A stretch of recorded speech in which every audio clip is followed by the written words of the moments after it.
bacteriana. Recordando en biología, quizás muchas veces lo obviamos, pero en biología nosotros hemos identificado que hay dos tipos de células. Unas células eucariotas y unas células procariotas. ¿Okay? ¿Qué quiere decir procariota? ¿Alguien lo sabe? Que no tiene núcleo. Son células como que muy primitivas, ¿verdad? No tienen un núcleo bien definido, no tienen muchos organelos citoplasmáticos, mientras que las células eucariotas son las células normalmente de los tejidos vivos, de animales, plantas y humanos. ¿Okay? Por ejemplo, un enterocito, que es una célula de los intestinos, es una célula eucariota. ¿Okay? Mientras que las bacterias, todas las bacterias están comprendidas dentro del grupo de las procariotas. ¿Okay? Pásalo. Aquí mi asistente personal hoy, hasta que de la semana que viene. Okay. Algunas generalidades. ¿Por qué? Porque hubo muchos científicos que para llegar ahora a lo que es el estudio como tal de microbiología o bacteriología, fueron los precursores o pioneros. No les voy a hacer esta pregunta, obvio, ¿ok? Pero sí para que ustedes tengan un poquito de conocimiento. Como la lámina se ve un poquito, los que están más cercanos, ¿me puedes leer quién fue Robert Koch? Robert Koch fue el primero en describir un microorganismo. Todo ser vivo está constituido por estructuras microscópicas esenciales. Okay. Y Anthony Van Leeuwenhoek, el primero en describir las bacterias, precursor del microscopio. Este señor fue el precursor, siendo un mercante escocés, creo que no me recuerdo. Él fue el que descubrió, el que produjo el primer microscopio. Y él pudo ver esas pequeñas partículas que los llamó animalículos. ¿Okay? Entonces él logró pulir unos lentes, unos vidrios, y lo llevó incluso hasta un aumento de 200 veces. ¿Saben qué eso quiere decir aumento de 200 veces? ¿Okay? Luego, 2 siglos después, Louis Pasteur, un científico, diseñó los experimentos que demostraron que los organismos vivos no surgen espontáneamente de una materia. Él desarrolló conceptos y técnicas fundamentales y una de las principales que lleva su nombre es la técnica de pasteurización. Ya nosotros asociamos pasteurización con ¿qué? Cuando yo te digo este alimento está pasteurizado, quiere decir que es un alimento conservado, probablemente libre de algún microorganismo patógeno, ¿verdad? Y eso lo descubrió él, aunque no lo dice mucho, cuando él se dio cuenta de que en sus tiempos él hervía productos lácteos como leche, o el vino, o el vinagre, y se dio cuenta que luego de ese proceso de someterlo al calor, no se descomponía tan rápidamente. O sea, quiere decir que el calor destruía toda esa materia orgánica, en este caso los microorganismos, que estaban probablemente en ese alimento, por ejemplo, de las leches. ¿Okay? Entonces de allí se derivó el nombre de pasteurización. ¿Okay? Incluso él también desarrolló vacunas, sobre todo para los humanos, incluso animales. Y Ferdinand Koch fundó como tal, luego de todo este antecedente que él tenía de este material de investigación, él fue el que desarrolló como tal el campo de la bacteriología, incluso descubriendo endosporas bacterianas. ¿Saben lo que son esporas? ¿No? Bueno, dentro de este grupo de bacterias hay unas que tienen desarrollados unos medios de resistencia y que son las esporas. ¿Ok? Que son formas germinativas que le permiten a la bacteria, cuando no tiene las condiciones adecuadas, resistir mucho tiempo fuera de un hospedador, llámese agua, pasto, tierra, etc. Entonces, dentro de esas bacterias o microorganismos que tienen la capacidad de desarrollar las esporas, son los clostridios, del género Clostridium, y que eso lo vamos a ver más adelante como enfermedades clostridiales, y de allí que son enfermedades muy severas, muy patógenas, porque tienen este determinante de patogenicidad que cuando no están en sus condiciones, ellos pueden preservarse a través de formación de esporas. ¿Ok? ¿Pásalo? Hasta ahora. Ok. Esto también son generalidades. Recuerden que desde las formas más primitivas, con el estudio de la paleontología, etc., se han descubierto que también existieron bacterias muy arcaicas, hace millones de años, ¿ok? Incluso han descongelado porciones de hielo y eso, y han descubierto ciertas bacterias que tienen millones de años, o sea que ellas no son de ahorita, ellas desde que se inició la vida están ellas presentes, ¿ok? Y que muy especialmente hay un grupo de esas bacterias que, como las cianobacterias, que utilizan procesos metabólicos donde ellos utilizan CO2 y van a eliminar el oxígeno. Entonces eso permitió, o dentro de esas teorías dicen que estas cianobacterias fueron muy importantes para la oxigenación de la atmósfera terrestre. ¿Okay? Hay microorganismos también que viven en poblaciones que lo llamamos colonias. Dentro de la industria que se ha desarrollado con la biotecnología, con la modernidad, hay bacterias que se han utilizado para producir antibióticos, otras bacterias que se utilizan en la industria cervecera, en la industria del proceso de producción de productos lácteos, para la redundancia, ¿okay? Etcétera, etcétera.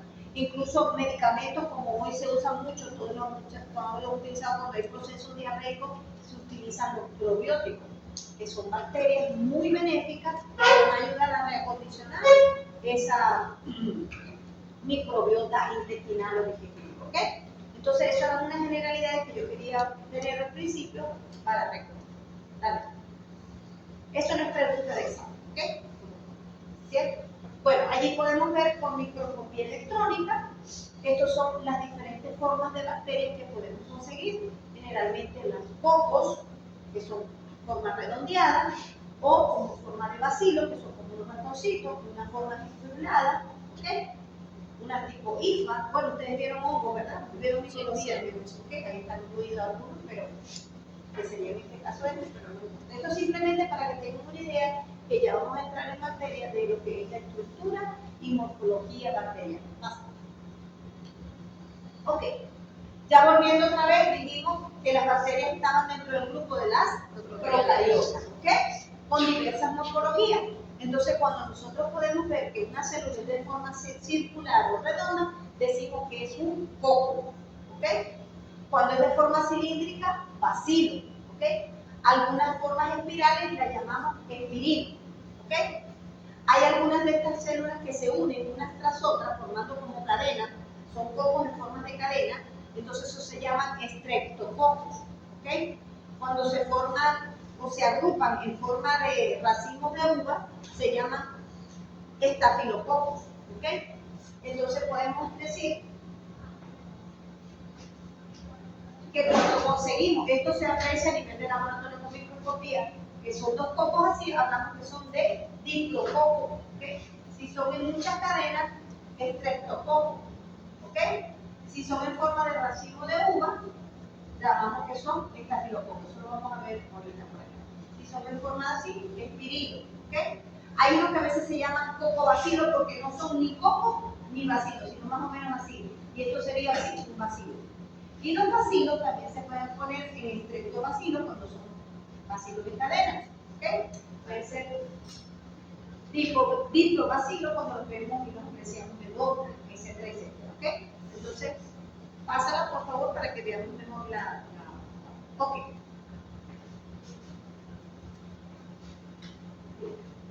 Allí vemos lo que es la diferencia, antes de entrar más en tema, lo que son las bacterias procariotas y lo que es una bacteria, una célula eucariota. ¿Ok? Una pregunta. O sea, se clasificarían de acuerdo a su forma. De su forma, sí. Según la apreciación, la estructura morfológica, podemos hablar de cocos principalmente y de bacilos. Y cómo se agrupan. Exacto. Normalmente hablamos de cocos y bacilos, pero pueden haber también espirilos, pueden haber estreptococos o estreptobacilos cuando son formas de cadena. Eso vamos a ver más adelante. Los espirilos no se agrupan, profe. No, se ve. Ok, entonces principales grupos dentro de las células procariotas tenemos todos los microorganismos o bacterias, ¿ok? Y dentro de las células eucariotas tenemos las células de seres vivos como son algas, hongos, protozoarios, animales. La célula procariota no posee un núcleo bien definido, no tiene un nucleoide, mientras que la eucariota sí tiene un núcleo y puede tener incluso un nucleoide. La división, ¿cómo se multiplican estas células? Las procariotas por fisión binaria, mientras que una célula eucariota por mitosis y meiosis. Eso sí lo vimos en biología todos en bachillerato, desde primaria. ¿Okay? El contenido de ADN y histona, las procariotas no la tienen, las células eucariotas sí las tienen. En el número de cromosomas, las procariotas son haploides, ¿vale? Y las eucariotas son diploides. En cuanto a organelos intracitoplasmáticos, las procariotas solo tienen ribosomas, mientras que las eucariotas tienen mitocondria, tienen ribosomas, tienen retículo endoplasmático, etc.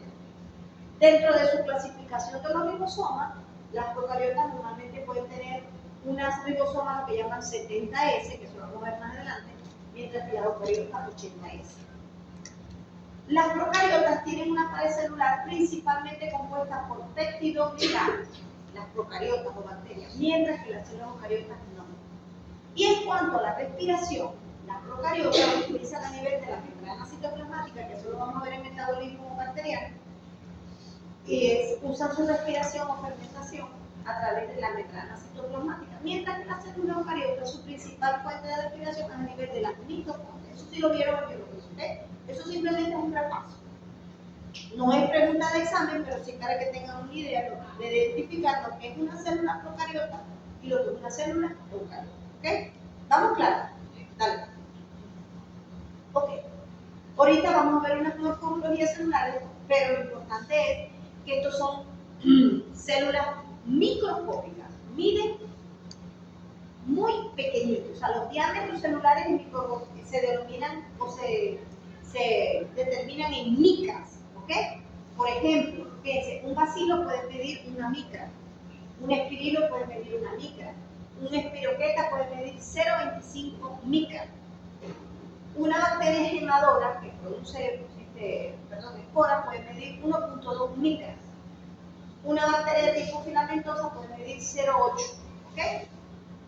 Pero dentro de todas esas, lo que queremos saber es que lo importante es que su tamaño se mide en micras, o sea, súper pequeña. Pásala para que la veamos ya ahora con microscopía electrónica. Ok, fíjense, eso es un coco, un bacilo y un espirilo. Así se vería con microscopía. Ok, fíjense, ahí están agrupados algunos de dos, unos sueltos, los bacilos también, y los espirilos según una forma así de semicurva o S. Ok, síganlo, pásalo para adelante. Miren, una espiroqueta que parece como una escalerita así. Ok, hay algunas que forman pedunculadas, que son como unos palitos de tambor, y hay unas bacterias filamentosas que se ven así como unos hilitos. Esto se tiende a confundir mucho cuando ustedes vieron micología, los que vieron los hongos que tienen unas hijas, algo así, corríjanme por favor, que microscópicamente también se pueden ver. Claro, ya con el estudio más profundo ya sabemos qué es lo que es una bacteria filamentosa y lo que sería un hongo en ese caso. ¿Ok? Pásala. Ok, allí en un resumen también tenemos nuevamente formas cilíndricas o bacilares, también tenemos en forma de cilindro de masa, que tiene los extremos más engordados, tenemos la forma ramificada, en poma, aquellas células que son, aquellas bacterias que son con endosporas, que son bacilos principalmente, espirales como la espiroqueta, y en el caso de los cocos, como ya vimos, según su plano de división y unión, podemos tener diplococos, estreptococos, entre el plano de división se llaman tétradas, y en forma de racimo, los estafilococos. ¿Okay? Eso simplemente para que ustedes, tienen una estrellita, pero es para que ustedes se recuerden, cuando yo hablo de un estreptococo, que es un género de una bacteria, son cocos que a la hora de identificarlo a nivel bacteria, a nivel de laboratorio, se van a ver en forma de cadena. Y si yo hablo de un estafilococo, ya se recuerda que son en forma de racimo de uva, que son los más comunes que podemos conseguir. ¿Ok? Pásalo. Ok, esa es una gráfica donde vemos los diferentes tamaños o volúmenes de bacterias, desde una de las más grandes, que sería la Trichogarta naquillensis, que mide 750 micrómetros, y la más pequeñita, que es la Mycoplasma. ¿Ok? Que sería en este caso los tamaños. Aquí tenemos la forma, pero eso no es que les voy a preguntar, por Dios, no. Simplemente es una tabla comparativa donde vemos ciertas bacterias con sus características, cómo es la forma y el tamaño. Por ejemplo, la Escherichia coli, que es un bacilo, que mide de 1 a 2 micras, ¿ok? Y el Mycoplasma pneumoniae, que es una bacteria muy patógena, pleomórfica. ¿Qué quiere decir también pleomórfica? Que a veces puede aparecer como forma de coco o a forma de bacilo. O sea, puede adquirir diferentes formas. Y ella, a pesar de todo, se mide 0,2 micras, ¿ok? Eso es simplemente una referencia, ¿ok? No es pregunta de examen, como Dios. No les voy voy a hacer una pregunta de que cuánto mide el Staphylococcus marinus, por ejemplo. No. Simplemente para que usted vea que dentro de ese compendio de bacterias hay unas mucho más grandes que otras. ¿Okay? Y ese término de pleomórfico, para que recuerden, que ni es coco ni es vacío. ¿Okay? A veces puede presentarse como vacío, a veces se puede presentar como coco o a veces como coco vacío. Eso es la característica que puede tener una bacteria de ser pleomórfica. ¿Okay? Diferentes formas. Pásala. Ok, pásala. Ok.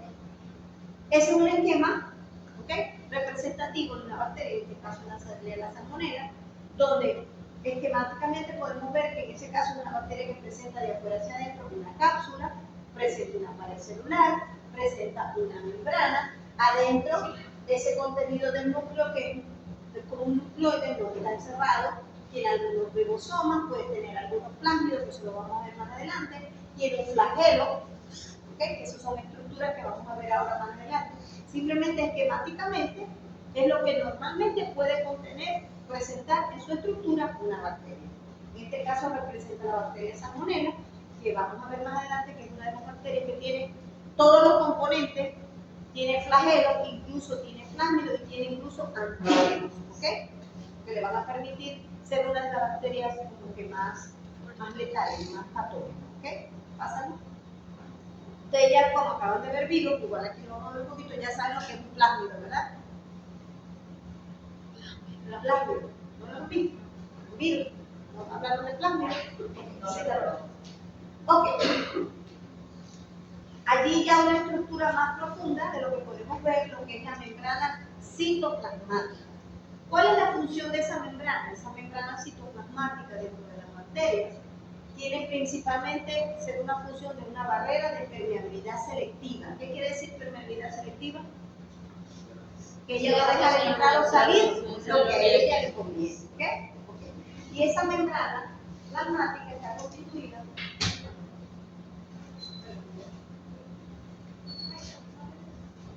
esta bacteria. Hola, doctora Esa membrana está constituida normalmente por lípidos y proteínas, ¿ok? Y es una bicapa. ¿Qué quiere decir bicapa? Completa, ¿ok? Y lo que quiere decir hidrófoba en su interior, que repele el agua, ¿verdad? E hidrófila en el exterior, que puede atraer. Entonces, por eso es que entonces se ve que es una membrana selectiva. Atrae todos los contenidos que tengan acuoso y repele la parte de la interna. ¿Okay? ¿Cuáles son las principales funciones de esa membrana citoplasmática? Permeabilidad, el transporte de nutrientes o eliminación de desechos, ¿okay?, conservar la energía y para acumular nutrientes en contra de un gradiente. En contra de un gradiente quiere decir en contra de una diferencia de presión. Eso lo vemos mucho en bioquímica y fisiología, ¿se acuerdan? Cuando la presión interna era mayor que la otra, sale agua o sale líquido. Eso no voy a profundizar, porque yo sé que a muchos encontramos bioquímica, nutrición, fisiología, ¿verdad? Entonces, pero por lo menos tienen claro lo que son esos conceptos, ¿ok? Entonces, aquí, esquemáticamente, una bicapa, pero dale la otra, que es la otra que vamos a ver un poquito mejor, fíjense. Allí lo podemos ver, ¿ok?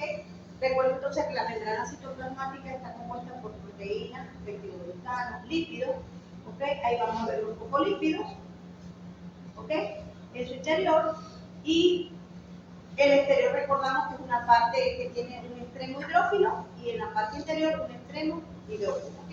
Esto simplemente es un esquema, hay los enlaces con lo que se unen las moléculas, ¿ok?, de fosfolípidos, ¿ok? Eso en bioquímica no les voy a hacer mucho hincapié en eso, pero para que ustedes entiendan lo que es de importante esta membrana. Ya vamos a ver por qué. Porque a veces muchas de estas estructuras bacterianas desarrollan a la bacteria ser, como diría yo, se me pega la palabra, determinantes de patogenosidad. Porque muchas de estas bacterias tienen una membrana más fuerte, más resistente, que evita que sea fagocitada. ¿Okay?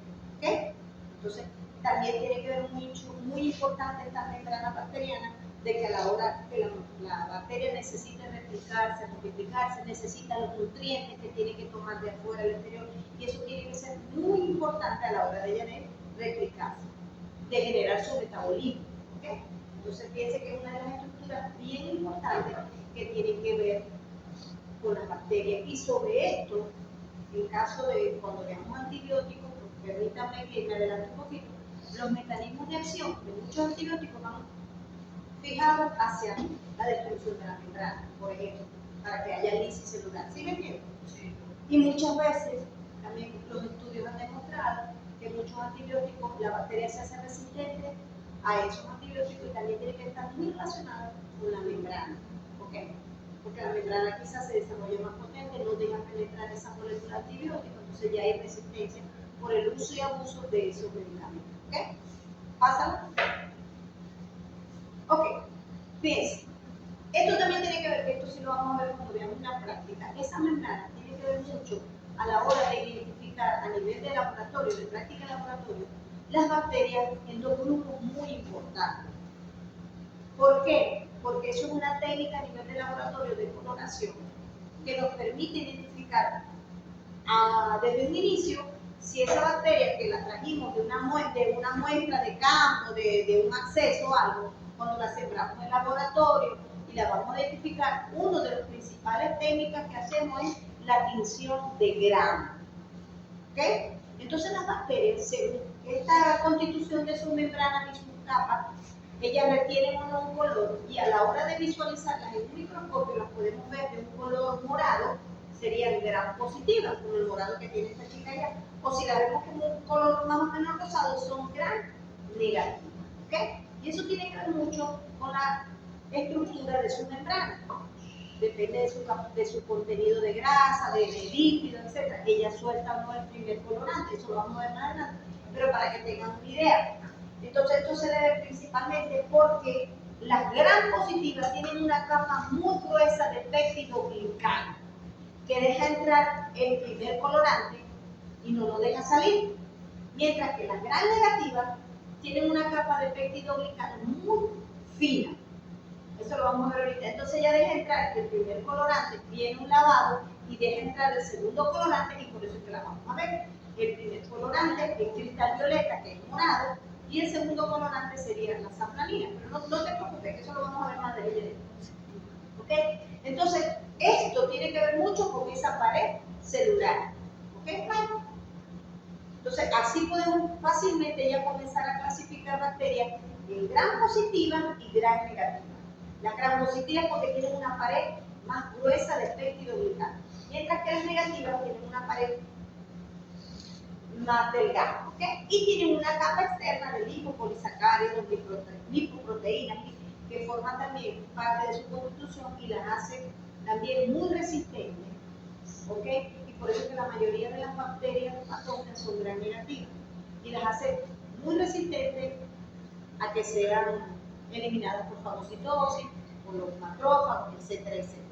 Pero a la hora de diferenciar las gram positivas y gram negativas tiene que ver también con este grosor de la pared. ¿Okay?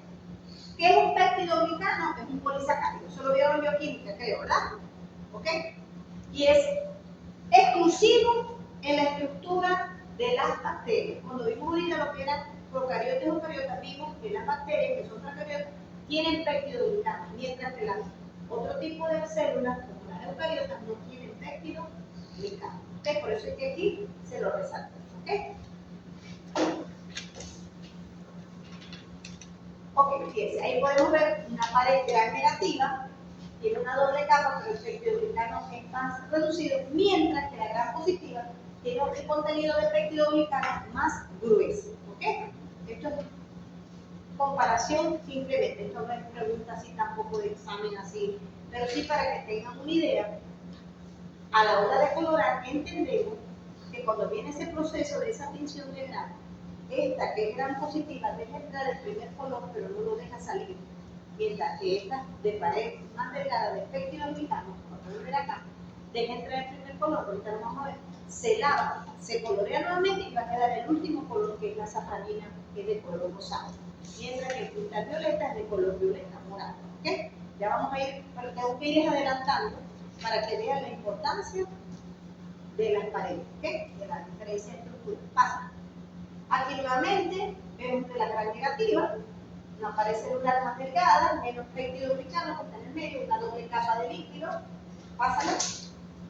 Aquí nuevamente, fíjense que la gran positiva se va a ver de un color morado y la gran negativa se va a ver de un color rosado. Ya vamos a entrar en sí en la gran. Ok. La estructura o la diferencia estructural de esa pared celular entre bacterias gram positivas y gram negativas es lo que nos determina a través de esta división. Fíjense, esto es un proceso, esto lo vamos a ver al final del curso, allá, en bioanálisis. Esto es una plaquita, es una plaquita que tengamos para ver en el microscopio. Tenemos una placa de Petri con un crecimiento bacteriano. Tomamos una muestrica, la ponemos en la plaquita, se fija y comenzamos con el primer color, que es el cristal violeta. Se espera un ratito, luego se fija con Lugol, con un yodo, con Lugol, se espera un ratito, se enjuaga, luego con el alcohol cetona se decolora, se espera un ratito y por último se utiliza la safranina. Pasa, para que veamos el todo. Aquellos bacilos o aquellos cocos que sean gram positivos se van a ver así, de este color. Dale doble clic para que aparezca aquí. No tienen nada. Y las gram negativas se van a ver rosadas. Quizás ahorita están como muy en las nebulosas, pero cuando se van a recordar cuando vean la práctica. ¿Okay?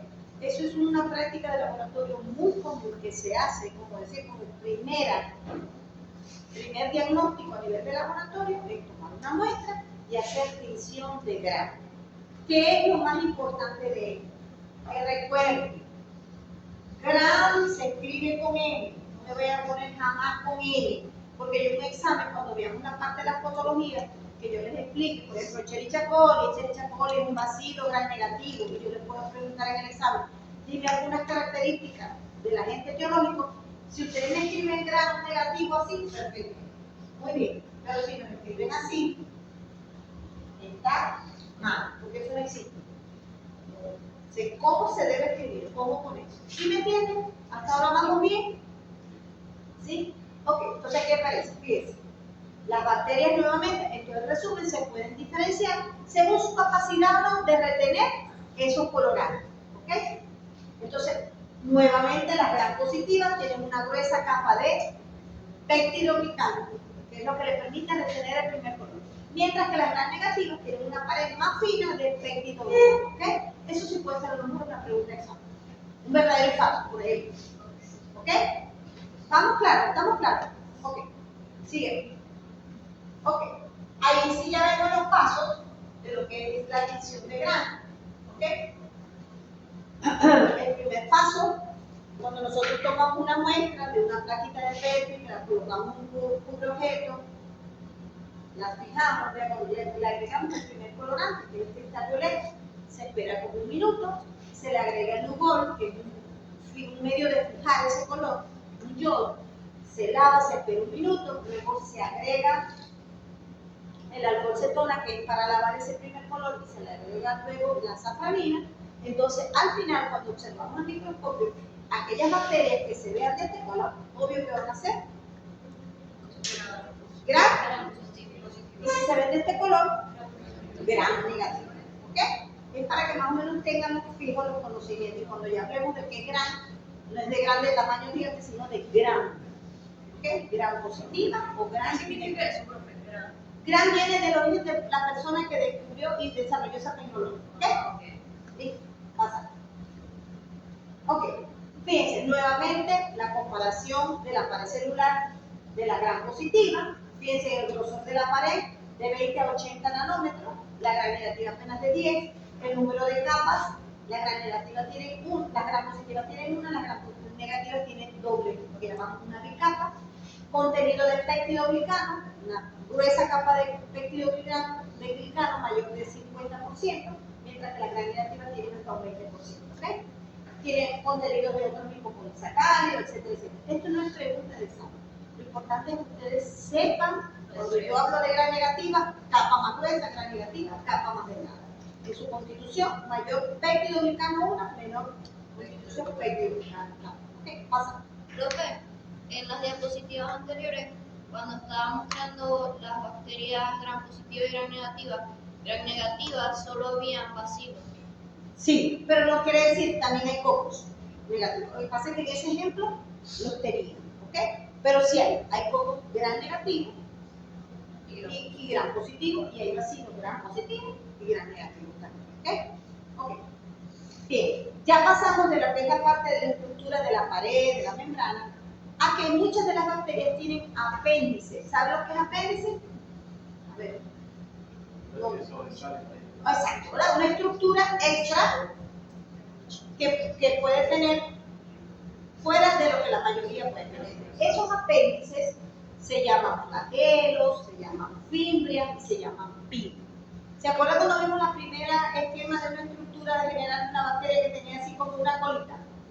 Ok, esos son los apéndices. En este caso, lo tenemos esquemáticamente y lo podemos ver también por microscopía electrónica. Dentro de los flagelos hay bacterias que se llaman, por ejemplo, tiene un flagelo monotrico. Mono es uno. Y quiere decir que nada más lo tiene en un solo extremo de su configuración. En este caso lo podemos ver, esto es microscopía electrónica, fíjense que este gran flagelo, ¿verdad? Largo. También puede ser bacterias con flagelo lofotrico, es como un ramilletico en un solo extremo de la bacteria, aquí lo podemos ver. ¿Sí se ve? Sí. También puede ser bacterias con flagelos anfitricos, o sea, una en cada extremo. ¿Ok? No, ahí no conseguí, pero sí los hay. Y el otro tipo de flagelo es peritrico, alrededor de toda la bacteria, como se ve acá. ¿Okay? En cuanto a la gravedad del daño que puede causar, ¿cuál sería el más peligroso? Ok, ya te entiendo la pregunta.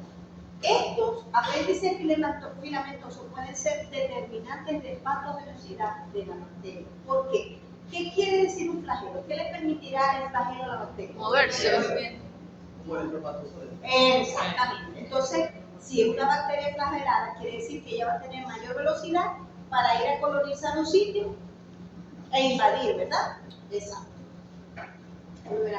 ¿Contestar tu pregunta? Ok. Sigue, pasamos, por favor. Claro, que el más movimiento de una bacteria, Claro, más que lo que una- contenía en Claro, de competencia. Profe, hay bacterias que no tienen flagelo. No. Todas tienen todas flagelo. No, hay bacterias que no Hay tienen bacterias flagelo que y no son tienen. ¿Cómo tan- se llaman? Los cocos no tienen No, los cocos no tienen flagelo. ¿Cómo se llaman cuando no No, tienen no, flagelo? normal. bacterias. Pero pueden tener otros determinantes de patogenosidad que les permite ser una bacteria, para la redundancia, tan patógena. Ya lo vamos a ver. ¿Ok? Tenemos también las fimbrias. ¿Ok? Ese es otro tipo de apéndice filamento. No es lo mismo que un flagelo, porque es más chiquito, más cortito. Y esto juega un papel. Fíjense, aquí vemos que esta es una bacteria que tiene flagelo y tiene también estos pelitos más chiquitos que son fimbrias. Estas fimbrias normalmente juegan un papel muy importante a la hora de ella de adherirse al tejido donde va a infectar y a colonizar. Y hay también lo que llamamos un pili de conjugación cuando se unen dos bacterias, ¿ok? Y puede transmitirse a través de eso el material genético, llámese el ADN, ¿ok? ¿Sí? ¿Vamos bien? Sí. Pásalo. También tenemos otros componentes como son adherentes de superficie que se llaman, ahí lo ven, cuando esa bacteria o ese bacilo o coco durante su metabolismo produce, para la redundancia, productos materiales de desecho que van hacia el exterior, se forman estas pequeñas capas de limo, ¿okay? Que la pueden ver aquí alrededor. Fíjense, estos son unos bacilitos y alrededor se ven un anillo claro, apenas. Eso se llama capa de limo. Y quizás eso también es un determinante de patogenicidad que le permite a la bacteria evitar que sea eliminada. ¿Quiénes son los principales, vamos a decir, en la línea de defensa en lo que son las células sanguíneas para eliminar estos agentes patógenos? Los macrófagos. Entonces, a lo mejor esto le permite a ella ser antifagocítico, o sea, no va a ser destruida por el macrófago, ¿ok?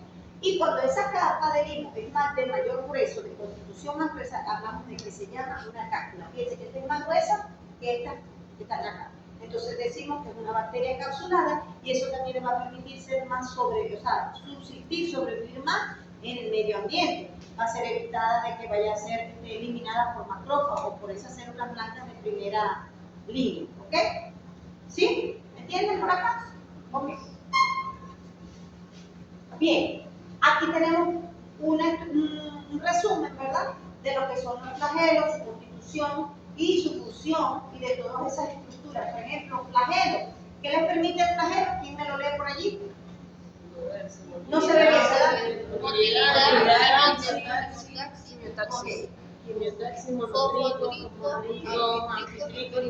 Ok, esos son los tres tipos de flagelos que hay. ¿Y cuál es su composición química? La mayoría es proteína, ¿verdad? La fimbrium pili, que le permite adherencia, conjugación, unión, adhesión celular. cuando ustedes vieron virología, vieron lo que es la conjugación. Cuando se unen dos células para intercambiar material genético. No, pero eso lo vamos a explicar cuando veamos taxonomía y genética bacteriana. Ese material que acabamos de ver, la capa de limo o cápsula, ¿qué función tiene? Protección, antifagocítica, cadena de adhesión celular. La pared celular de la gran positiva también tiene una protección mecánica. La de la gran negativa también tiene una protección mecánica. La membrana plasmática le permite la permeabilidad. ¿Okay? Los mesosomas, que esto es una estructura que no dice mucho hincapié, pero también la tienen en general las bacterias, les permite, son las que están en el momento de la fisión binaria, que es cuando se divide, cómo se multiplican las bacterias, de formar ese pequeño tabique. ¿Okay? Ya eso lo vamos a ver más adelante. Por ejemplo, una bacteria que se divide por fisión binaria, es decir, este coco va a comenzar a tener una pequeña hendidura, ¿okay? Luego se forma el septum, ¿verdad? Y luego se generan los nuevos células. ¿Ok? Entonces, las mesosomas tienen que ver en esa formación de ese tabique. ¿Ok? Esas son reacciones químicas internas, a través del uso de enzimas, que van a hacer que esa célula se vaya a ir haciendo su hendidura en el medio para que luego se separe. ¿Sí me copian? Sí, ¿Sí? la mitosis. Ahí no hablamos de mitosis ni meiosis, hablamos de. Pero es similar, pues. ¿Ah? Es similar, el proceso es Ok, similar. ok. Sí, pásalo. Ok, fíjense. Este es otro tipo de estructuras que muchas bacterias tienen, que son las esporas, que les da un grado de virulencia mayor. Hay enfermedades que vamos a ver que son enfermedades clostridiales, producidas por este género de Clostridium, que son bacterias que tienen la capacidad de formar estas estructuras internas que se llaman esporas. Ellas esporulan cuando las condiciones no están dadas, no están dentro del organismo, ellas esporulan y les permite sobrevivir mucho tiempo, bien sea en el ambiente, en suelo, tierra, plantas o incluso internamente cuando hay una competencia muy grande de esos microorganismos, ellas pueden esporular. ¿Ok? Fíjense, esto lo podemos ver allá. Cuando veamos, el profesor si tiene láminas con material. ¿Esas son las que llaman micobacterias? No. Picobacteria es una especie de bacteria. ¿Ok? Pero esto no. Esto es un bacilo simplemente que tiene la capacidad de formar esporas, que es una estructura que le da mucha resistencia. ¿Ok? Y son más que todo, ustedes no, bueno, cuando veamos las Clostridium las vamos a ver. Ustedes no han escuchado del anthrax. Sí. Eso es un arma biológica. ¿Por qué? Porque a nivel de laboratorio han desarrollado las esporas y eso masivamente puede ocurrir un atentado terrorista. En Estados Unidos ocurrió a través de unas cartas que iban impregnadas de esporas y hubo como 20 personas muertas porque inhalaron la espora de una bacteria tan letal. Eso lo vamos a ver con nosotros. ¿Okay? Entonces, microscópicamente esas esporas, su constitución también tiene una capa cortical, tiene una corteza, tiene una membrana y por supuesto internamente ese material genético. Si ella cuando dé las condiciones dadas, por ejemplo, del Clostridium tetani, muy común en los caballos, esa enfermedad, o el tétano, que también nos puede pasar en los humanos, ese Clostridium a nivel de la naturaleza puede estar en forma de espora, en un pasto, etcétera, etcétera. Vino el animal, tuvo una lesión a nivel de los cascos, penetró la espora, que es la forma germinativa, cuando está en el interior de ese tejido, ella se esporula, se desarrolla y pasa a ser nuevamente la forma vegetativa, o sea, la forma de la bacteria como tal del cultivo. Y comienza todo ese proceso de su desarrollo y de lesiones y de síntomas y signos que puede producir un tema. O sea, la espora es como una forma que adquiere De la bacteria supervivencia, es una forma para poder... claro de supervivencia. Entonces, eso es una estructura que le permite ser más virulenta a ese género, a esa especie de bacteria. ¿Me copian? ¿Sí? Ok, pásala. Fíjense, para atrás, pásala un momentito para atrás. Aquí yo puse una notita que es muy importante. Las endosporas son una forma de resistencia que desarrollan ciertas bacterias, sobre todo en cocos gram positivos. Mientras que las bacterias gram negativas también pueden tener, más que todo, estos flagelos, estos apéndices filamentosos que también son una forma de resistencia. ¿Ok? Pásalo. Ok. Fíjense, hay diferentes tipos de endosporas. Podemos ver esta, que es unas endosporas terminales que dentro del bacilo se ve en una porción del bacilo y parece un palito de tambor. ¿Ok? Aquí. Como lo ven aquí. ¿Ok? También pueden haber endosporas subterminales, que no necesariamente hay, sino que pueden estar un poquito más acá. No en el extremo. Y las endosporas centrales, que justamente están dentro de la bacilo, pero en todo el medio. Eso se ve como un rayito translúcido. Si hay láminas allá, van a poder observar bacilos con esporas, ¿ok? En su interior. Simplemente, como dice allí, estructuras de supervivencia que le permiten soportar condiciones extremas cuando no hay muchos alimentos, que ellos puedan tener nutrientes, etcétera, etcétera. Temperaturas extremas. Por eso es que, permítame acotar nuevamente, cuando hay una enfermedad clostridial, ¿verdad? Por ejemplo, un caballo o simplemente un bovino con una enfermedad gangrenosa, ese animal muerto no se debe quemar, porque las condiciones extremas le permiten a esa bacteria germinar, esporular y diseminarse por el ambiente. Eso lo vamos a ver más adelante, pero de una vez me permite acotar. ¿Ok? ¿Comprendido lo de las endosporas? Las endosporas también, en el caso de que la bacteria necesite germinar esta endospora, se pone hacia un extremo, ella se libera en el ambiente y así permanece en ese estado de latencia. ¿Ok? Eso es simplemente más o menos. Todas esas endosporas son un proceso metabólico bioquímico que sufre dentro de la bacteria para producir esta endospora en su desarrollo y luego ser liberada hacia el exterior. Por supuesto que esto muere y ella queda en estado de latencia en el ambiente. Esto lo podemos ver a nivel de laboratorio. Fíjense que son prácticamente endosporas terminales, parecen palitos de tambor. Es lo más común que podemos conseguir. ¿Ok? Y así lo vamos a poder ver. Ojalá que el profesor tenga láminas preparadas de él. ¿Cómo diferencia una endospora entonces de un coco? Si son iguales. No, pero fíjate que es un bacilo. Esto no es un coco, esto simplemente es una bacteria fotobacilar. Y si hay bacilos y cocos en la Sí. misma, ¿y cómo Sí. diferencio entonces? No, ella eso te lo da también la experiencia. Ah. La experiencia, cuando ustedes vayan en el laboratorio, yo les va a preguntar, ¿verdad? Ustedes llenan una hoja, la lesión, el tipo de lesión que conseguiste, la edad del animal, o sea, una anamnesis, toda una historia que viene acompañada de esa muestra. ¿Okay? Y el color no te lo dice también. Claro, lo O primero sea, que las sí- esporas son más claritas. Sí, que se van a ver Las así esporas se como, colorean. Como no, verdecita. se ven así como un alito transparente. Ah, Eso lo van a ver siempre. Entonces el bacilo puede ser gram positivo y adentro en su interior se va a ver así, transparente, así clarito, un alito claro. Y se hace fácilmente visible cuando ya está esporulado, ¿ok?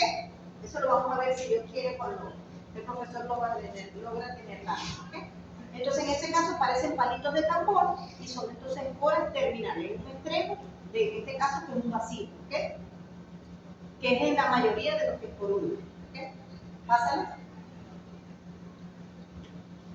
Ok. En este caso, simplemente vemos las etapas de una germinación de una endospora dentro de una bacteria. Tiene activación, germinación y crecimiento. ¿Quién me lee esto un momentito? Esto es simplemente para que ustedes entiendan cómo se forma. No es pregunta de examen, pero para que tengan una idea que cuando ya esa bacteria se encuentra en un estado muy crítico, se han agotado los nutrientes, no están las condiciones adecuadas, ella puede esporular. ¿Ok? Entonces comenzamos con la primera etapa que sería la activación. Fíjense que es un proceso reversible. ¿Qué quiere decir? Que ella lo puede tener y devolverse a ser bacteria como tal, ¿ok? La germinación, ya sí, cuando ya esa bacteria ya germinó la espora, que ya está constituida, ya no hay vuelta atrás, ¿ok? Ahí hay una alta actividad metabólica, ¿ok? Todo eso es metabolismo, ¿ok? Bioquímica, ¿ok? Reacciones bioquímicas, que hasta allí no llegamos nosotros, pero para que entiendan. O sea, eso es demanda energética, demanda de nutrientes, etcétera, etcétera, ¿ok? Y por supuesto hay un crecimiento que de acuerdo a ese crecimiento, si está en un extremo, está en el medio o más o menos, entonces vemos que sea una espora terminal, una espora central, por sus términos, ¿ok? Simplemente para que vean que todo esto, que hay una demanda energética, una demanda de nutrientes y por supuesto una alta actividad metabólica, ¿ok? Y que esa bacteria, nuevamente les digo, germina o esporula porque no tiene las condiciones dadas para desarrollarse, multiplicarse, adherirse, fijarse, invadir tejido, ¿ok? ¿Sí me comprenden? Pasamos. Bueno, allí nuevamente vemos, eso es un resumen de cuando las bacterias se dividen por fisión binaria. Pueden producirse cocos o bacilos aislados, pueden producirse pegaditos, diplococcos o en cadenas, etc. Simplemente para que tengan una idea de cómo es otro esquema, de ver cómo es la división de las bacterias, que es fisión binaria, y que puede producirse acúmulos, colonias o agrupamientos de esas bacterias, entonces llamamos estreptococos, estafilococos, diplococcos, etcétera, etcétera. Lo que vimos al principio, ¿sí? Pásalo. Ok. Allí nuevamente un resumen para que tengan en cuenta que es una célula procariota, que es una célula muy primitiva. Ahí están todas las bacterias y una célula eucariota donde tenemos bien constituidos los elementos intracitoplasmáticos, un núcleo, un nucleolo, ribosomas, mitocondrias, etc. Mientras que las procariotas son células muy primitivas, muy simples. Esa es la palabra. ¿Ok? Pásalo. Listo. ¿Hay alguna pregunta de lo que es la estructura bacteriana? Sí, yo tenía una pregunta. Cuando usted mencionó lo de la protección, ¿es algo así parecido a lo que en cuanto a lo que es una Crecimiento y desarrollo y metabolismo bacteriano. Aquí vamos a recordar un poquito lo que es muy traumático para nosotros, porque hasta para mí fue el ciclo de Krebs. ¡No! Bioquímico. Pero esto, bueno, aquí no te vamos a explicar que los humanos a la TP. No sé qué es eso, no. Pero para que entendamos que eso es muy importante en las bacterias, ¿ok? Entonces, este crecimiento, desarrollo y metabolismo bacteriano ha sido muy útil a nivel hoy día porque eso nos permite que la biotecnología, tener conocimiento de cómo es el metabolismo de las bacterias, puede entonces el desarrollo de antimicrobianos, de vacunas, de los probióticos, etcétera, etcétera. ¿Ok? Entonces, comenzamos por aquí. Pásale, por favor. Ok. Ante todo, ¿qué es el crecimiento bacteriano? ¿Cómo se da el crecimiento bacteriano? A través de un proceso de reproducción asexual que se llama fisión binaria. ¿Ok? Perfecto, fisión binaria. ¿Ok? Ese crecimiento por fisión binaria demanda de muchos nutrientes, macronutrientes, que quiere decir que no son grandes, sino que en mayor cantidad necesitan, y micronutrientes que necesitan menor cantidad de esos nutrientes, de esos ingredientes, vamos a decirlo así. ¿Okay? Entonces, el crecimiento bacteriano se define como el aumento en número de células, no en tamaño, no es como nosotros que crecemos en tamaño y para los lados. No, ellos en el número de células, ¿ok? Perfecto. ¿Ok? Entonces, cuando hablamos de crecimiento bacteriano, es el aumento del número de las bacterias. Recordando que a partir de una célula madre se generan dos. ¿Por qué? Porque ha habido lo que se llama fisión binaria. ¿Ok? Y que eso es un proceso de mucha demanda energética y metabólica. ¿Ok? Ahí van a actuar enzimas, como las famosas piruvatas que veíamos en el ciclo de Krebs, etcétera, etcétera. Pero eso no va a ser trauma para nosotros. ¿Ok? Pásenlo, por favor. Ok. Entonces, dentro de la bacteria, dentro de bacteriología, hablamos entonces de crecimiento individual, que es el aumento en la cantidad de los constituyentes de cada bacteria. Aumente mayor cantidad de membranas, aumente mayor cantidad de ribosomas, etcétera, etcétera. ¿Ok? Y ahí no hay una división celular. ¿Ok? Mientras que el crecimiento poblacional sí es el aumento del número de las células, porque ya ha ocurrido este proceso. ¿Sí me copian? Sí. Ok. Y normalmente este crecimiento poblacional a nivel de laboratorio lo vamos a ver justamente, no es que vamos a determinar, ay, voy a ver cada bacteria allí, no. Se forman las colonias. ¿Ok? En una plaquita de Petri vamos a ver son colonias. Ha habido crecimiento bacteriano porque se forman colonias, lo vamos a ver hoy. ¿Ok? No es que vamos a ver cada una de las bacterias. Son las colonias que indican que haya habido un crecimiento y una multiplicación celular y por ende ha habido el crecimiento bacteriano. ¿Ok? Pasa. Fíjense, esos son colonias, una placa de Petri. ¿Ves? Yo sembré una muestra, me trajeron orina, me trajeron sangre, me trajeron un contenido de pus, un contenido estomacal. Yo lo sembré en la placa de Petri, lo metí en Cuba 24 a 48 horas y al final observo esto. Hay crecimiento. Lo meten como en una cabina, ¿no? Sí, Hay un sí, TikTok. eso es como un pequeño rito, o sea, una Eso es pequeña- poblacional. eso es crecimiento poblacional. Eso lo vamos a ver allá en bioanálisis. El doctor les va a mostrar ya unas plaquitas ya vencidas, obvio que no se las puedo presentar en vivo, ya vencidas para que ustedes vean las colonias. Y eso se estudia. A nivel de práctica podemos estudiar el color de la colonia. Eso es, o sea, yo siempre estoy en la duda de que si ahí es capaz de enfermar con la bacteria. ¿Cómo? Si eso se abre y una persona tiene contacto directo, porque si es capaz de enfermar la bacteria. Depende de qué tipo de bacteria. Si es un Clostridium, posiblemente sí. Si es un hongo, sí. Pero para eso se trabaja cerca de lo que llamamos un mechero, a gas.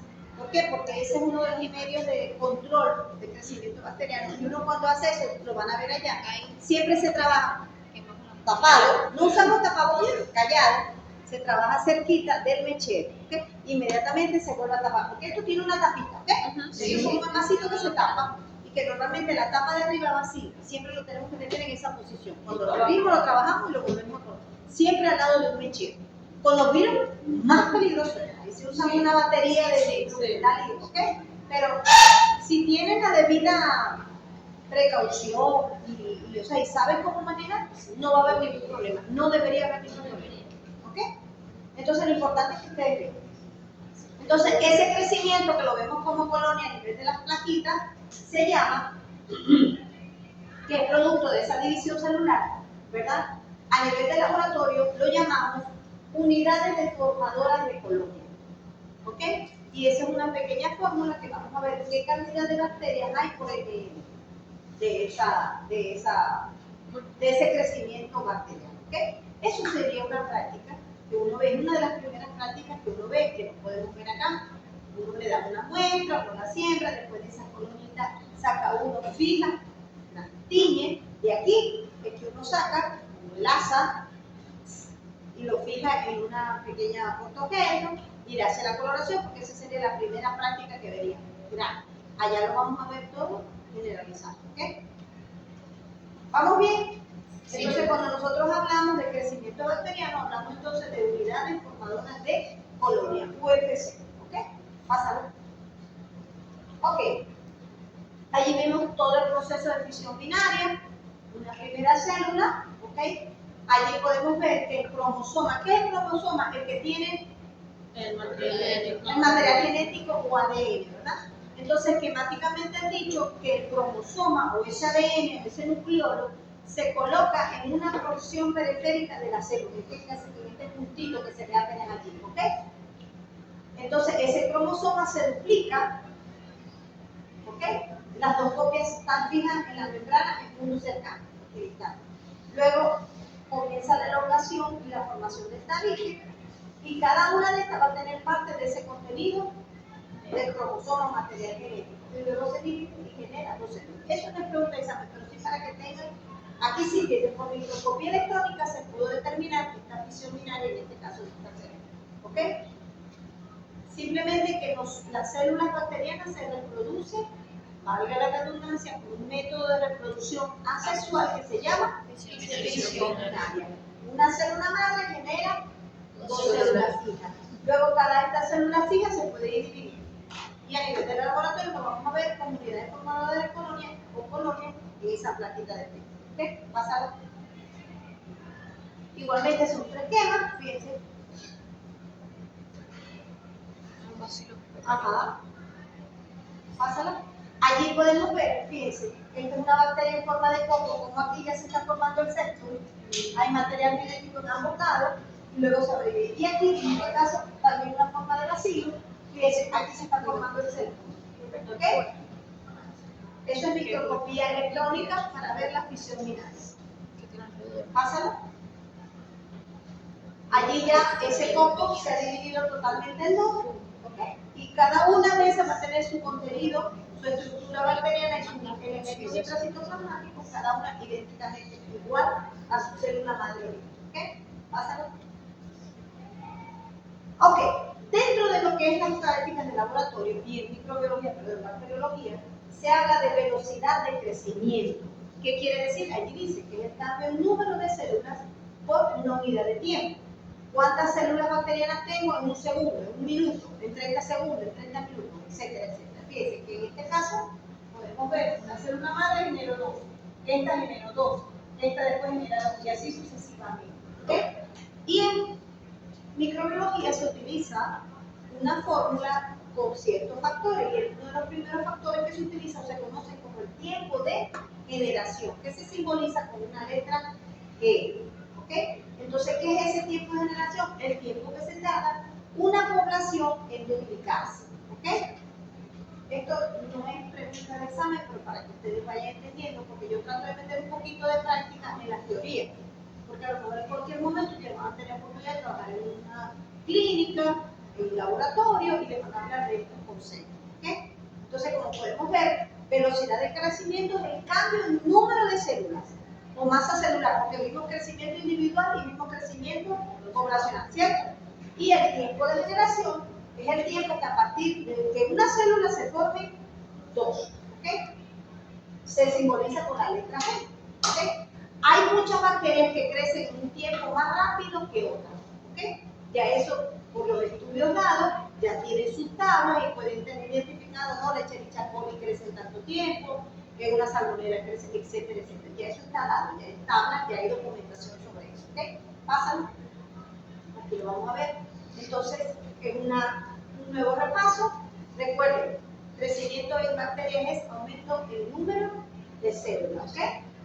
El tiempo que ocurre en dividirse se llama tiempo de generación. Y eso varía en las diferentes bacterias. Fíjense, la Escherichia coli puede tardar entre 18 a 20 minutos en multiplicarse. Y el Mycobacterium bovis hasta el 24 horas. Ahorita vamos a ver una tablita, pásala por favor, para que vean que eso es. Bueno, vamos a quedarnos aquí un momento. Durante ese tiempo de crecimiento se han hecho unas curvas. Y la curva de crecimiento de las bacterias tiene 4 etapas, 4 fases. Fase de latencia, fase de crecimiento exponencial, fase estacionaria y fase de muerte. ¿Qué es la fase de latencia? Esto es a nivel de laboratorio como tal. Cuando esa bacteria en laboratorio se siembra en un medio de cultivo, esa fase de latencia es donde esa bacteria se va como que a adaptar a ese medio donde está, a reconocer qué nutrientes tiene, por decirlo así. Ya tengo calcio, tengo fósforo, tengo minerales como zinc, etcétera, tengo vitaminas, me voy a comenzar a reproducir. Entonces ya ahí entra en la fase de crecimiento exponencial porque es una velocidad rápida y se va a ver así. Ahorita vamos a ver. Esta sería la fase de latencia, esta sería la fase exponencial, ¿ok? Luego la fase estacionaria, donde ya aquí ya comienzan a como que a agotarse los nutrientes, ya muchas de ellas comienzan a morirse, etcétera, para luego caer la curva en esta fase de la muerte. Vamos a ver ahorita en el esquema. Pasa el esquema, amiguita. Ok, fíjense. Este es un tiempo donde vemos a nivel del laboratorio. Comenzamos con el tiempo cero. Una célula. ¿Ok? A la hora, o sea, cada media hora hay 2 células. A la hora hay 4 células. Hasta el final. Ya a las 3.5 horas hay 128 células. A las 10 horas ya hay 1.048.576 bacterias. Y eso si lo calculamos a una curva, ¿ok? Se va a ver así. Latencia, exponencial y luego pásame la otra gráfica está mejor. Pásamela. Aquí la puedes ver. Que esta es una curva de crecimiento esquematizada a nivel de laboratorio, donde tenemos primero la fase de latencia. ¿Ok? Aquí lo dice muy bien. Esto es a nivel de laboratorio, eso se controla, hay medio ambiente controlado, hay nutrientes, etc. Y se ha podido desarrollar esta curva o este esquema. ¿Okay? Yo les puedo preguntar cuántas fases hay en el crecimiento bacteriano. Tenemos la latencia, que es como que donde se adaptan esas bacterias, luego la exponencial, consiguieron nutrientes, a multiplicarse, comenzó la fiesta, la división, luego la estacionaria, que ahí comienza que se agotó, ¿verdad? Los recursos, ¿verdad? Ya no tenemos vitaminas, ahí comienzan incluso ya a morirse algunas células, y para luego entrar en la fase de muerte, porque ya se agotaron los recursos, ya hay desechos, exceso de desechos que son tóxicos, y las células pueden morir. Lo importante de esto, como dice esta curva de crecimiento, es que se ha determinado o se ha establecido 4 fases en el crecimiento y división bacteriana. ¿Okay? Yo les puedo preguntar, ¿en cuántas fases están? Son 4, latencia, exponencial, estacionario y muerte. ¿Okay? Y normalmente esto se ha determinado a nivel de laboratorio. ¿Okay? Y es lo que se llama cultivo cerrado de bacterias, porque ahí tenemos el control de todo, de los nutrientes, de la temperatura, etcétera, etcétera, como lo vamos a ver. Pásala para que veamos ahora. Esto se llama quimiostato. Esto es un aparato que a nivel de laboratorio nos permite tener ese control del crecimiento bacteriano. ¿Qué dice acá? ¿Ven por acá? Representación esquemática de una de un dispositivo para cultivo continuo exponencial. La densidad de una población está controlada por la concentración de un nutriente limitante y la tasa de crecimiento está controlada por la tasa de flujo con fines industriales, como por ejemplo producir Vamos a decir que esto es como un cilindro controlado. Por aquí hay una llavecita donde le van a incluir, qué sé yo, los nutrientes. Ya está centrada el cultivo que está allí, lechericha, qué sé yo. Y según el tiempo se le controla y se eliminan los desechos tóxicos, se contiene una temperatura adecuada. Y eso es para mantener en un continuo crecimiento exponencial ese cultivo de bacterias. ¿Okay? Para fines de cervecería, para otros fines, como en la parte láctea, etcétera, etcétera. Simplemente para que ustedes sepan que todos estos estudios han desarrollado o han determinado el crecimiento bacteriano a nivel de laboratorio con el uso de este tipo de aparatos. Pueden profundizar más, no es pregunta de examen, pero si el que quiere tener más, voy a ver cómo. Yo en mi persona nunca lo vi, no lo vi, ¿ok? Pero sabemos que existe a nivel industrial este tipo. ¿Con qué? Con esos fines. ¿Ok? Pásalo. Ok. También tenemos dentro del dale al clima. Sí, eso iba a ser. Dale al clima. Ok. Fíjense, el quimiostato nos permite ver ese crecimiento con esas 4 fases que vimos, ¿verdad? Latencia, exponencial, estacional.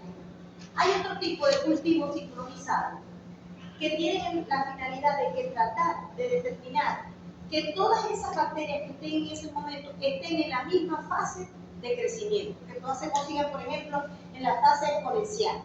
¿Ok? Eso se llama así, cultivo sincronizado. ¿Para qué? Para que garanticemos que ese material que tenemos allí van a ser todas las células que están prácticamente en el mismo momento de división celular.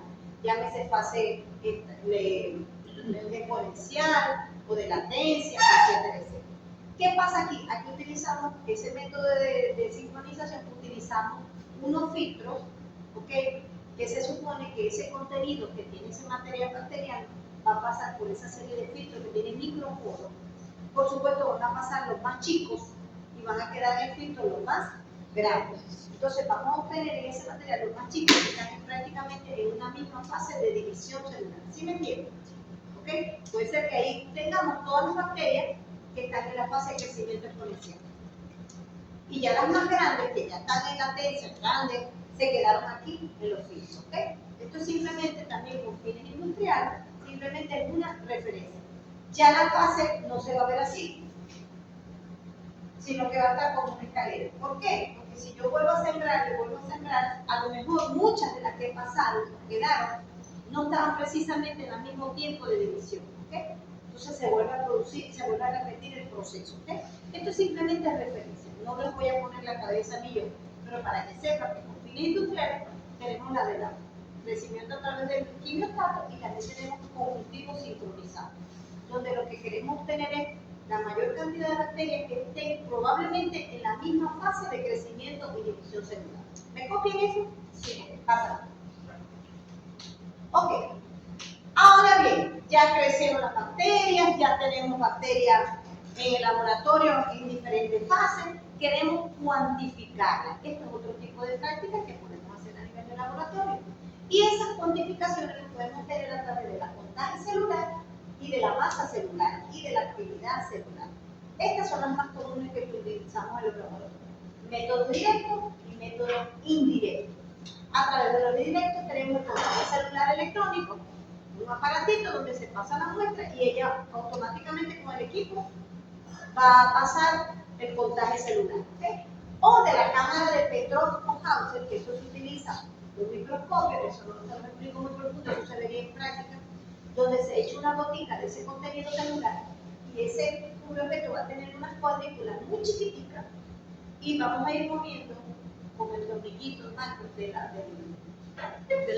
lente y vamos a poder ir contando en esta cuadrícula hay 5 células, en esta otra cuadrícula hay 5 células y así vamos. Entonces uno utiliza unos esquemitas que puede ser así, uno va moviendo ese tornillo así y yo voy viendo en esa cuadrícula que microscópicamente tiene demasiados cuadritos, ¿verdad? Y aquí pueden haber 2, aquí puede haber 1 y uno va contando con otra mano, uno va haciéndole. Fíjate, no sé si ustedes lo han visto, eso es lo que se usa normalmente en hematología, cuando uno hace hematología, que te dicen, concha, le tengo tantos linfocitos, que eso no parece. Pero en este caso es con bacterias. No les profundizo mucho tampoco porque no lo vamos a ver, pero para que tengan conocimiento que a nivel de laboratorio podemos tener un contagio celular, bien sea así, con métodos directos o indirectos, la cuenta celular, la masa celular y la actividad celular. ¿Okay? Dentro de los métodos indirectos también tenemos el contagio de recuento en placa. Lo que vimos en la plaquita, esa plaquita le podemos contar cuántas colonias hay, se puede observar esa colonia, el color, incluso a nivel así del microscopio se ve si esa colonia al final tiene unos bordes rugosos, etcétera, etcétera. Pero eso obviamente no lo vamos a apreciar. ¿Okay? También tenemos la técnica de turbidometría, que es la turbidez. Cuando nosotros, por ejemplo, en un medio líquido, en un tubito de ensayo, hay un medio de cultivo, se sembró, al principio se ve transparente y luego a las 48 horas de haber incubado ya vemos como una turbidez. A eso nos ha indicado que haya habido un crecimiento bacteriano. ¿Me copian? ¿Sí? Ok. Y la actividad celular, que también es una relación entre hay pruebas bioquímicas que se pueden realizar de esa muestra. ¿Okay? Simplemente esto es una referencia para que ustedes vean qué es lo que se puede hacer a nivel de laboratorio. ¿Okay? ¿Cómo podemos determinar el crecimiento bacteriano a través de este contagio de medidas cuantitativas del desarrollo bacteriano? Pasa. Y métodos directos también tenemos nuevamente el contagio de celular electrónico. Esto quiere decir que cada partícula que pasa por allí hace como un sonido y eso va contando automáticamente la cantidad de células que van pasando. Eso simplemente es referencia. ¿Ok? Pásala. Ok, esta es la cámara de Petrov, que les expliqué a nivel de las cuadrículas que se ven a nivel del microscopio y uno va contando cuántas celulitas, cuántas copos, cuántos vacilos van habiendo allí y uno lo va contando. Uno va moviendo con el dedo y puede ir contando con él. ¿Okay? Eso es algo que uno tiene que tener mucha atención, porque si te perdés tienes que volver a contar. ¿Okay? Dale. Esa es la de turbidometría. Fíjense, en este caso, lo que les expliqué al principio, un caldo de cultivo, que es un tubito de ensayo cristalino, a las 48 horas se ve turbio. Quiere decir que lo que yo sembré allí creció y se multiplicó. Y a través de un espectrofotómetro se pasa y eso nos da un valor. ¿Ok? Pásalo. Ok, ese es el contagio de colonias también. Eso es también por método de dilución. Al principio, aquí tenemos una cantidad de células. Normalmente se utiliza la 1 a la 10, que quiere decir que aquí pueden haber 10 mililitros de un contenido donde cual 9 son de una solución salina y 1 ml es de la muestra. Entonces luego se va sacando de aquí a cada uno de los cubitos 1 ml, de aquí luego se saca 1 ml y se va diluyendo. O sea, cada vez más se va diluyendo la muestra original que yo traje para acá. ¿Me copian? ¿Sí o sí? Entonces, al final volvemos a observar, volvemos a sembrar y vemos qué cantidad de colonias tenemos. ¿Okay? Eso simplemente, eso sí lo hacíamos en el ¿okay? Lastimosamente. No, pero es para que ustedes sepan que hay lo que llamamos contaje de colonias con frecuente. ¿Ok? ¿Pásalo? Ok. Ahora sí vamos a entrar, ya vemos el crecimiento. Ahora viene lo bonito, la bioquímica. El metabolismo bacteriano. ¿Qué quiere decir metabolismo? Ahí lo tienen. ¿Quién lo lee? Conjunto de reacciones químicas que tienen lugar en la célula y las cuales son posibles gracias al flujo de energía ATP y la participación de enzimas. Ok, enzimas, ¿verdad? La energía que ellos utilizan las bacterias por medio de la ATP. ¿Ok? Ok. El metabolismo lo componen dos elementos, anabolismo y catabolismo. ¿Qué sería el anabolismo? Hablen todos, por favor.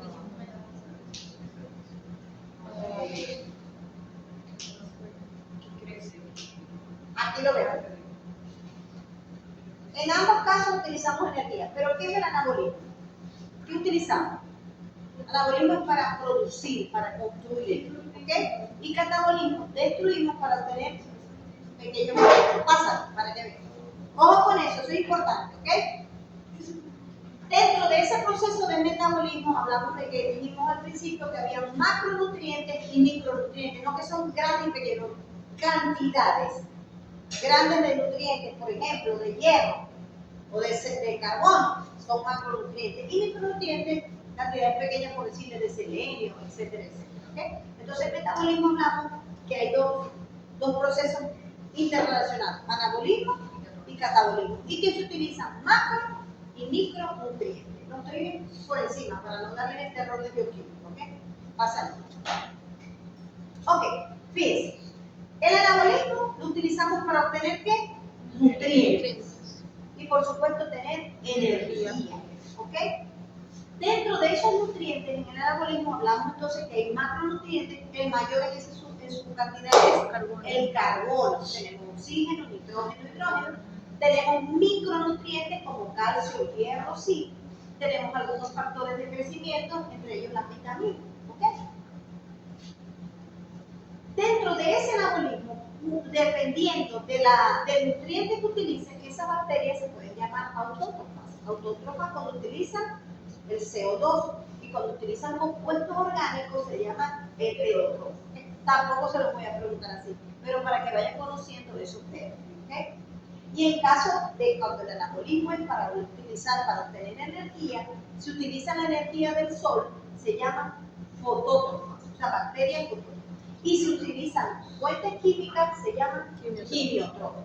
¿Okay? Las fotótrofas se utilizan a través del procedimiento de la fotosíntesis. Y cuando usamos fuentes químicas como quimiotrófos, tenemos, si utilizan compuestos inorgánicos, se llaman quimiotrófos. Y si se utilizan compuestos orgánicos, quimiorgánicos. ¿Okay? Eso es simple. Es una enredadera de palabras, pero tampoco los voy a asustar con eso. ¿Ok? Pásala. Ok. Aquí tenemos un resumen. Ya saben, anabolismo es construcción, producción, obtención de nutrientes. ¿Ok? Y el catabolismo es destrucción, síntesis química para obtener sobre todo energía. ¿Ok?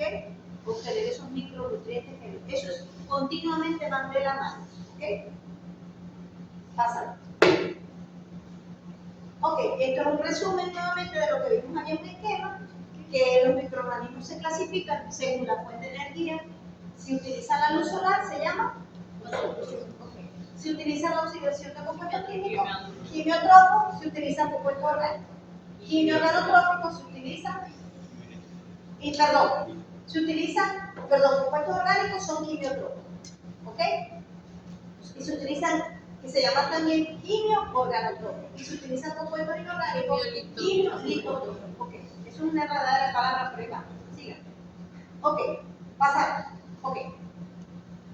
Si utilizan carbono, se llaman autótrofos. Pero estas autótrofos, si utilizan la fuente de luz solar, es fotótrofa. Y si utilizan compuestos orgánicos, ¿ok?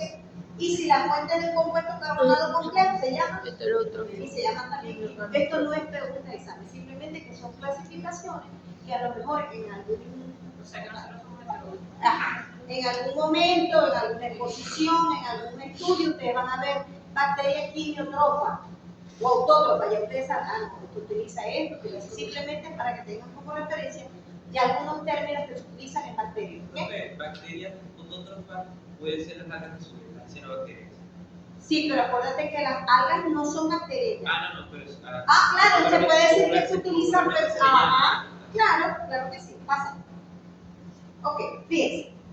Ya hablamos del anabolismo, ¿verdad? El catabolismo, normalmente, el catabolismo es muy utilizado por las bacterias, ¿ok? Para obtener, destruir compuestos grandes, para obtener también compuestos más sencillos. Y dentro de ese catabolismo, ahí está el terror que nos producía en bioquímica. El catabolismo puede usarse en la fermentación y la respiración, que es a través del famoso ciclo de Krebs, que a todos nos dio dolor de cabeza, casi convulsionamos, etcétera, etcétera. ¿Okay? Entonces, en la fermentación, hablando bioquímicamente, el receptor y el dador de electrones son moléculas orgánicas. ¿Cómo qué? Carbohidratos y aminoácidos. ¿Okay? Depende del uso de esos carbohidratos, tenemos la famosa Glicólisis. glicólisis, que nos dio dolor de cabeza, ¿verdad? También tenemos este método Enterotrófico. y la vía de la Metanosis. En general, la glicólisis, cuando utilizamos la glicólisis, un resumito pequeño de bioquímica, les coloqué allí, hay la utilización de 2 ATP más piruvato por cada molécula de glucosa que se utiliza, hay la formación de compuestos intermedios, hay la fosforilación a nivel de sustrato, donde hay nuevamente producción de 2 ATP y piruvato, hay nuevas oxidaciones a partir del piruvato, y allí es donde vemos también los diferentes tipos de fermentaciones de acuerdo al sustrato. Utilizamos fermentación alcohólica, fermentación láctica, fermentación por el ácido propiónico o butírico. ¿Okay? Estas principales son la alcohólica y la lactosa, sobre todo ¿qué? En la industria cervecera, y la láctica en la producción de queso, yogur, etcétera, etcétera. No voy a hablar más porque yo sé que hasta a mí me costó, ¿no? Y en caso de la fermentación donde utilizan los aminoácidos, normalmente se conoce la reacción de Stickle, ¿ok? Que lo utilizan mucho las bacterias esporuladas, utilizan este mecanismo de catabolismo. La utilización de aminoácidos utiliza la reacción de Stickle, por eso se lo puse ahí, ¿ok? Y donde ¿qué utilizan principalmente? La alanina, la glicina, como producto final, acetato y ATP, ¿ok? Esos son esquemitas que nada más para que entendamos más o menos cómo se puede, ¿ok? Ya vimos dentro del catabolismo la fermentación y también tenemos dentro del catabolismo el proceso de respiración. Allí se produce mayor cantidad de energía que se llama ATP, ¿ok? Con la respiración. Allí vemos el proceso del ciclo de Krebs, tan bello, ¿verdad? Que lo vimos todos, ¿ok? Y dentro de esa respiración también podemos clasificar bacterias, bien sea anaeróbicas, aeróbicas o anaeróbicas facultativas. ¿Qué quiere decir? Que esta respiración que se da a nivel de la membrana citoplasmática, muchas bacterias necesitan el oxígeno, entonces se llaman bacterias aeróbicas. Cuando no necesitan el oxígeno, más bien se llaman anaeróbicas. Y facultativas, que es porque dependiendo de las concentraciones de estos elementos, ellas pueden utilizar su metabolismo. ¿Ok? ¿Me comprenden eso? ¿Por qué? Porque dentro de las enfermedades, cuando yo hable del agente etiológico, yo puedo decir una bacteria gram positiva, anaeróbica estricta o aeróbica estricta, etc. ¿Okay? Facultativa es que relativamente de acuerdo a la concentración o no que tenga de oxígeno solo, ella puede desarrollar su metabolismo. ¿Ok? Entonces por eso se llaman bacterias facultativas, que muchas de las patógenas son bacterias facultativas. ¿Ok? Y eso le da como que mayor grado de virulencia. Bien, por ejemplo, en el caso de la aeróbica, utiliza la vía de la glicólisis. Todo eso al final para tener los benditos ATP, ¿verdad? Con energía. Y las anaeróbicas, en este caso, utilizan el SO2, el sulfuro o el fumarato.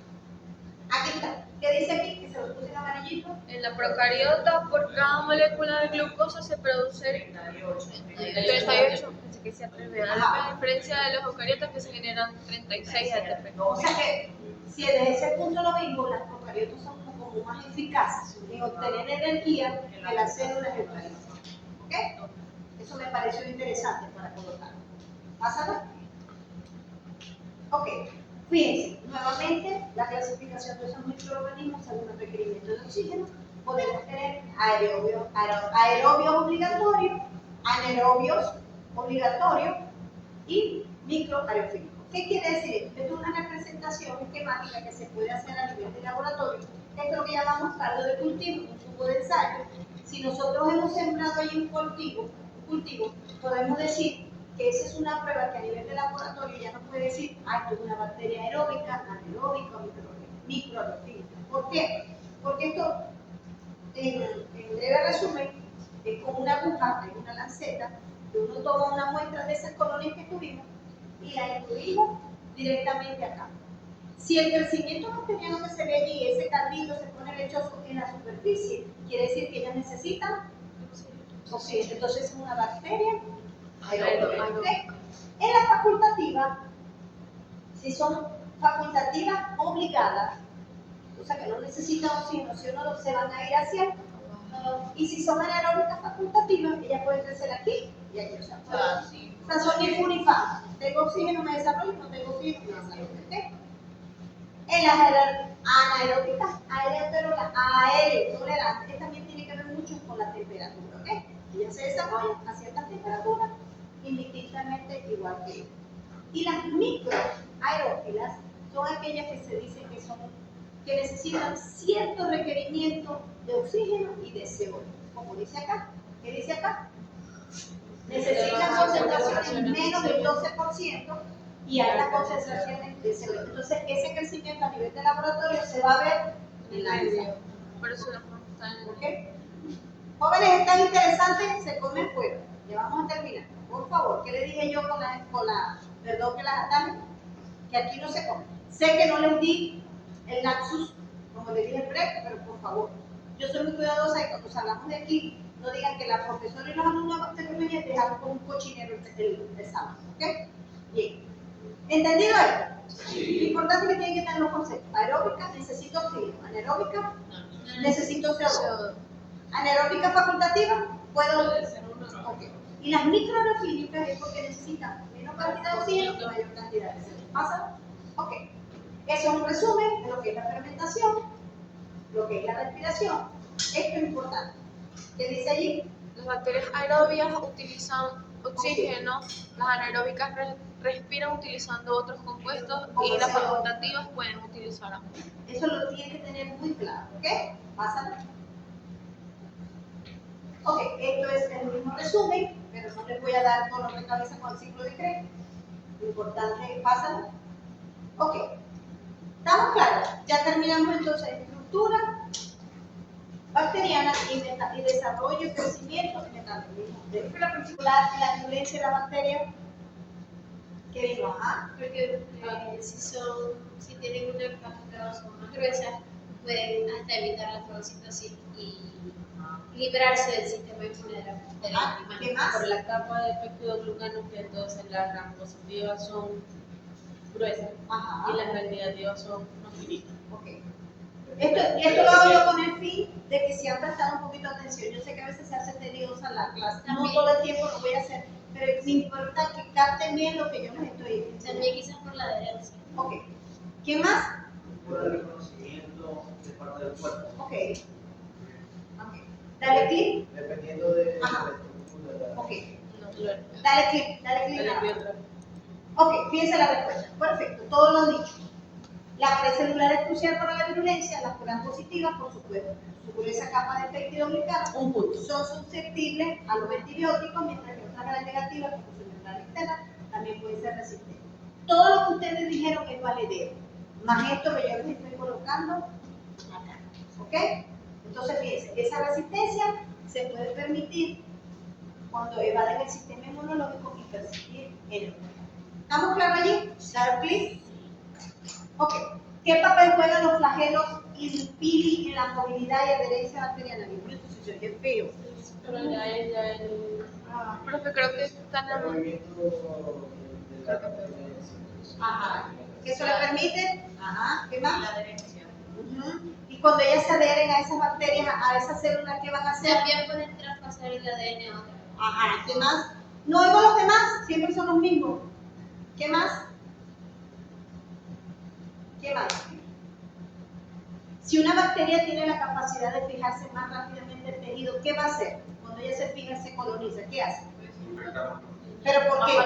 Porque ha ocurrido lo que vimos ahorita, se multiplica, se divide e invade tejido, ¿verdad? Entonces eso le da mayor grado de virulencia porque va a tener la capacidad de agarrar, por decirle, mayor cantidad de enterocitos si están a nivel del intestino o de hepatocitos si están en el hígado, etcétera, etcétera. Dale clic para ver qué dice. Ok, ¿qué dice allí? Los permite que las bacterias moverse hacia Ajá, y los pili. la adherencia a otras células. ¿Ok? A lo mejor si hay una infección combinada de dos X bacterias, estoy suponiendo yo, ¿ok? Y una tiene flagelo, la otra va a quedar atrás y la otra va a alcanzar, va a agarrar la delantera. ¿Ok? Dale un clic. Y si hay una de flagelo, una de pili y una de flagelo y pili, Me imagino que la que tiene flagelo y pili lleva la delantera. Porque entonces tiene para movilizarse y y para para adherirse adherirse. pero puede pasar. Puede suceder, pues, hipotéticamente. ¿Deberían los tratamientos antibióticos centrarse más en la estructura bacteriana para ser más efectivos? ¿Sí o no? Sí. ¿Por qué? Para Por atacar lo de más la rápido. presión de la membrana, que alguna ¿cómo era? Rellegó. Es lo que le da a la bacteria la patogenicidad. Entonces, si eliminamos la membrana, eliminamos la patogenicidad de la bacteria. Ajá, y la de atrás que dice, a ver, esto es un pequeño debate, esto no tiene puntaje ni va a decir el tamaño. ¿Qué más? El objetivo sería eliminar la capa exterior, que sería la placa protectora. Si accede a esa capa para eliminarlo, entonces estaríamos eliminando la ¿Y para evitar qué? A ver, Que se reproduzca, que se vuelva, ¿y para evitar qué? que se multiplique. ¿Y para evitar qué? La reinfección. Cuando yo abuso del uso de los medicamentos, Esa como la resistencia. dale ver qué respuesta me dio Ipeteche. Centrar los tratamientos en la estructura bacteriana, de que lo lea la chica de allá atrás, la del pullover blanco, ¿ah? ¿Qué dice? Acércate, ¿no? Podría ser, ¿sabes? Sí. No, yo les voy a decir que me cambien este video bien. Si se centra en los tratamientos, la estructura bacteriana podría aumentar la eficacia de los antibióticos. Por ejemplo, desarrollar fármacos que apunten específicamente a la síntesis de la pared celular podría ser una estrategia efectiva, especialmente contra bacterias resistentes. ¿Vieron? Que por ahí las respuestas iban bien. Dale la otra. Dale. Son dos láminas. Ok. ¿Qué impacto tiene el metabolismo anaeróbico en la capacidad de las bacterias para colonizar ambientes hostiles? ¿Qué impacto tiene? Para la bacteria y para la molécula. Ajá. Si el ambiente es pobre en oxígeno, la bacteria va a ser más resistente y va a encontrar otros métodos para terraformar ese. Exacto. ¿Tú qué ibas a decir? ¿Tú ibas a hablar? Amiguita. Ah, ok. ¿Qué más? Por ahí va la cosa. Es para ponernos a pensar un poquito. Ajá. Esto no es pregunta de examen. Es para que te pienses. No se las voy a poner en examen, obviamente. Las Ajá. primeras bacterias que existieron eran anaeróbicas y se adaptaron para tratar de hacerse aeróbicas cuando se empezó a oxigenar el ambiente. Ok. Pero eso ayudó también a la evolución. Ok. Ajá. Se la obliga no me equivoco, al medio Si no me equivoco, mencionó que las que utilizaban el CO2 expiraban oxígeno. Entonces también ayudó a crear la... Ok. Vamos a ver qué respuesta me dio Chan. El metabolismo anaeróbico permite a las bacterias sobrevivir en ambientes donde el oxígeno es escaso o tóxico.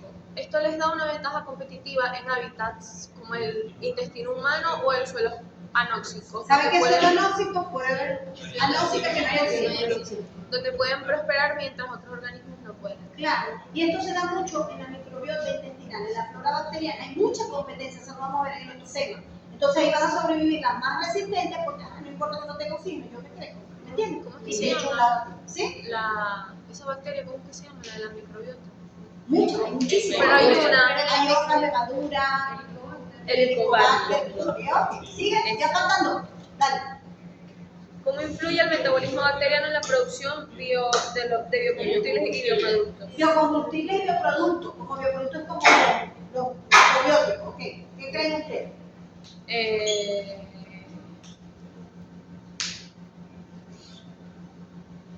Los inhibe. La forma en la que la bacteria puede metabolizar las cosas influyen en lo que, por lo menos en la industria láctea, en la industria cervecera, de productos alcohólicos. Claro, conocer su metabolismo nos permite desarrollar esa tecnología a nivel industrial. Vamos a ver qué nos dio Chavo. Ajá. ¿Qué dice ahí? Muchas bacterias tienen rutas metabólicas que les permiten convertir materia orgánica en biocombustible, como el etanol o el hidrógeno. Aprovechar esta capacidad metabólica puede ser clave para desarrollar procesos sostenibles y eficientes en la producción de energía. Claro, ya hay mucho, hoy en día usa mucho como combustible el etanol, el alcohol, el hidrógeno, ¿ok? Para evitar más la contaminación. Entonces, saber qué bacterias producen como producto final el etanol va a ser muy importante. Incluso ya hay carros que van a utilizar esta tecnología, aparte ya de la eléctrica, ¿ok? ¿Listo? ¿La última preguntita? ¿Deberían los tratamientos antimicrobianos considerar las rutas metabólicas de las bacterias para ser más efectivos? Sí, también. Pues sí, Porque depende del mecanismo de acción de la entrada de la bacteria, es lo que va a causar. Y si el antibiótico ataca ese específico, no la va a dejar llegar más allá. Perfecto. Nada más escucho los mismos. Ya los tengo anotados, ¿ok? Ya los tengo escaneados. Dale, la respuesta. Absolutamente. Comprender las rutas metabólicas puede ayudar a identificar puntos débiles en el metabolismo bacteriano que pueden ser atacados por nuevos fármacos, lo que podría reducir a la resistencia de los antibióticos. Perfecto. Creo que hay una más. ¿Vas a ver? Sí, hay una más. ¿Cuál es la relación entre la estructura y el metabolismo en las bacterias? Lo pongo a pensar. Me gusta esta actividad. ¿Qué les parece? Ok, sí.